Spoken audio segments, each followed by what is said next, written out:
Tinapay mula sa langit. A daily morning devotion with CRC family.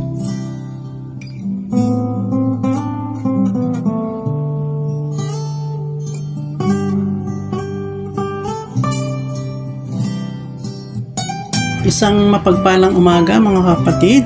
Ako po si Pastor Aida Tanap ng CRC Manila. Ngayong umaga ay matutunghayan natin ang pagdidilay sa salita ng Diyos sa programang Tinapay mula sa Langit na matutunghayan po natin sa Deuteronomy chapter 15 verse 19. Ngunit bago po tayo magpatuloy, samahan niyo po ako sa maikling panalangin. Ama namin sa langit, marami pong salamat sa opportunity na kami ay makapagbahagi ng iyong salita. Dalangin po namin na ikaw po ang manguna at ang banal mong espiritu ang siyang kumilos sa aming kalagitnaan. At nawa, ikaw po ang mabigyan namin ng kapurihan sa lahat ng ito sa pangalan ni Jesus. Amen. Ang pamagat po ng ating pagninilayan ngayong umaga ay The Principle of Firstborn, ang prinsipyo ng mga panganay. Basahin po natin sa Tagalog sa Deuteronomy 15 verse 19. Lahat ng panganay na lalaki na ipinanganak sa iyong bakahan at sa iyong kawan ay iyong itatalaga sa Panginoon mong Diyos. Huwag mong pagagawin ang panganay ng iyong baka ni huwag mong gugupitan ang panganay ng iyong kawan. So God required that the firstborn males be set apart to Him. Kapag sinabi na required, ito po ay mandatory, utos, command, demand, claim, etc.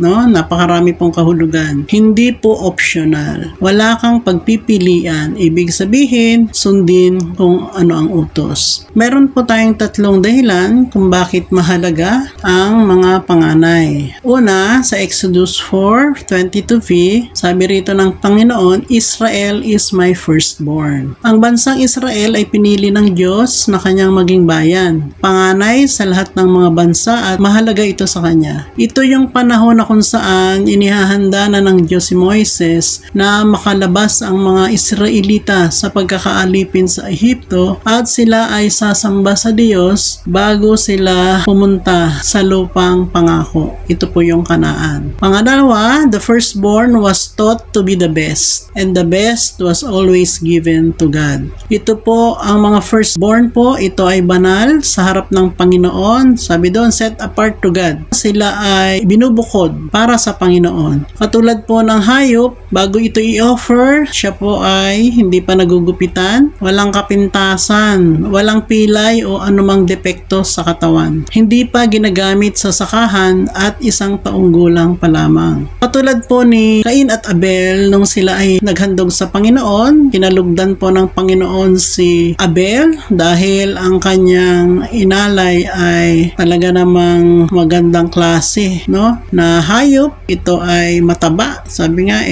walang depekto. Kaya mas kinalugdan ng Panginoon si Abel. So tayo rin po sa ating panahon ngayon, kapag tayo po ay nag-alay sa Panginoon ng ating ikapo, dapat hindi po yung sobra lang or tira lang, no? Dapat ito po yung unang ani mo. Yung sa unang sahod na tinanggap mo bilang blessing, ibinubukod mo na kaagad. Ganito po kahalaga sa harap ng Panginoon kung paano natin pahalagahan ang kanyang mga utos. Ang nais ng Lord, the best, no? Pag tayo ay nagbigay, naghandog, the best, no? At katulad ng inihain ni Abel, ito ay panganay, walang kapintasan, mataba. So, yun po yung nais ng Panginoon. Pangatlo, it was to be a reminder to all generations when God redeemed Israel, His firstborn. Ang Panginoon po ay palaging nagpapaalala sa ating lahat, anumang henerasyon ang inabot natin, huwag nating kalimutan ang prinsipyong ito na ibinigay ng Panginoon sa lahat ng mga panganay.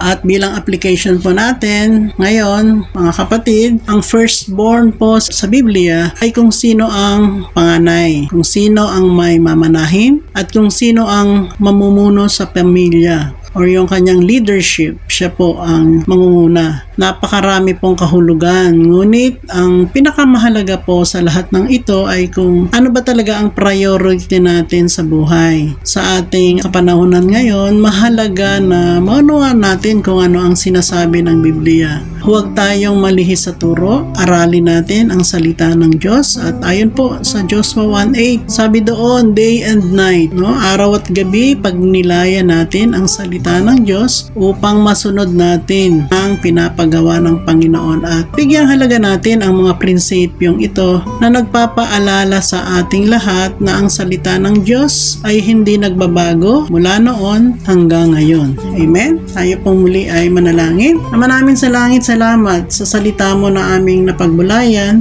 Nawa ito ay nagdala ng encouragement sa bawat isa at tayuan po namin ang prinsipyo ng iyong mga salita. At itinataas din po namin ang lahat ng mga namumuno sa aming bansa. Nawa sila rin ay makarinig ng iyong mabuting balita upang ang kanilang pamumuno ay maging malinaw sa kanila na ikaw ang unang pinaglilingkuran nila bago ang tungkulin na kanilang tinanggap sa aming pamahalaan. Dalangin namin na ikaw po ang magbigay sa kanila ng karunungan upang mapahalagahan nila sa iyong harapan. Ang lahat ng kanilang ginagawa ay para sa iyo. Marami pong salamat sa patuloy na pagsama mo sa amin. Ikaw ang mapuri at masamba sa pangalan ng Ama, ng Anak at ng Banal na Espiritu. Sa pangalan po ni Jesus, ito ang aming sama-samang panalangin. Amen. Marami pong salamat sa bawat isa na nakabahagi ngayong umaga. Salamat po sa palaging pagsama mo sa amin. Nawa po ay muli nyo kaming samahan bukas sa ganito ring oras, 5:30 ng umaga po. Araw-araw po ito, no? Tayo po ay patuloy na magnilay sa salita ng Diyos na siyang nagiging sandata natin sa pagharap natin sa hamon ng buhay. Marami pong salamat. To God be the glory. Amen. Sa Diyos po ang papuri.